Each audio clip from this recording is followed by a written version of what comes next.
mentionné que l'innovation sociale occupe alors une place importante dans notre société. Et quand on parle d'innovation sociale, cela doit être justement un moteur de transformation à grande échelle. Il est nécessaire donc d'accroître sa reconnaissance institutionnelle et d'offrir un soutien plus renforcé aux acteurs de l'économie sociale et solidaire. Et l'innovation de nos politiques publiques.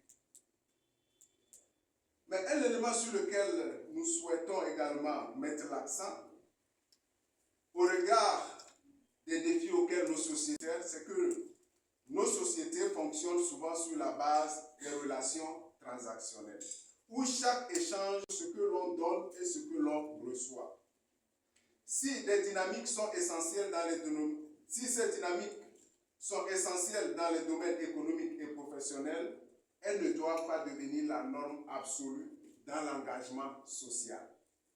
Pour construire un avenir plus inclusif, nous devons dépasser cette logique et encourager nos relations fondées sur la confiance, la solidarité et une vision partagée.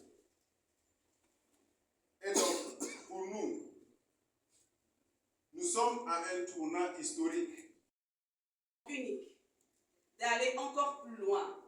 Ce sommet des acteurs de changement est une plateforme essentielle pour repenser et imaginer l'éducation, trouver des stratégies innovantes, adaptées aux réalités locales, durables sur le long terme. Pour cela, SOS Village d'enfants, Ashoka et les co-organisateurs de ce sommet, nous avons besoin de vous, décideurs politiques, entrepreneurs sociaux, entreprises privées, les mentors, les éducateurs. Toute personne ici dans cette salle peut jouer un rôle important pour faire avancer la question de l'entrepreneuriat et de l'employabilité en Afrique. Et ce changement-là ne décrète pas, il se construit ensemble. C'est la raison pour laquelle on parle de co-création. Nous sommes tous là parce qu'on pense que vous pouvez jouer un rôle dans cette question de formation, d'éducation et d'employabilité des jeunes. D'ailleurs, je voudrais terminer en m'adressant à vous, jeunes. Je pense qu'on peut applaudir tous les jeunes qui sont dans cette salle. Une infime partie de tous les jeunes à qui nous pensons aujourd'hui. Vraiment, bravo, bravo et beaucoup de courage. Nous devons sortir des sentiers battus et adopter une approche innovante et systémique.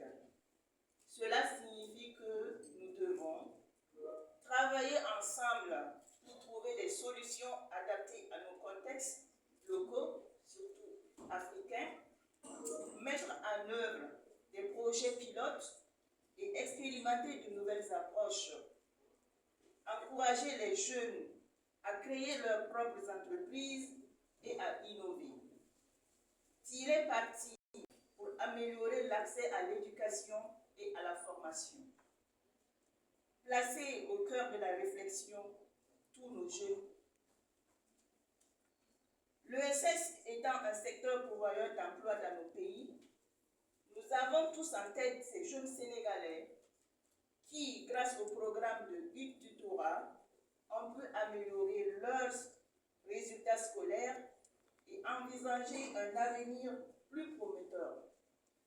Ou encore, ces jeunes burkinabés, grâce à l'incubation du labo ESS, on peut développer des entreprises innovantes dans le domaine de l'agriculture, la transformation des produits locaux ainsi que la gestion des déchets.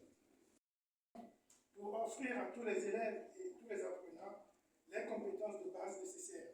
D'une part, pour évoluer dans un monde globalisé, propulsé à grande vitesse dans l'ère de l'intelligence artificielle, et d'autre part, pour s'engager dans l'apprentissage tout au long de la vie, nécessaire pour s'adapter aux mutations du monde.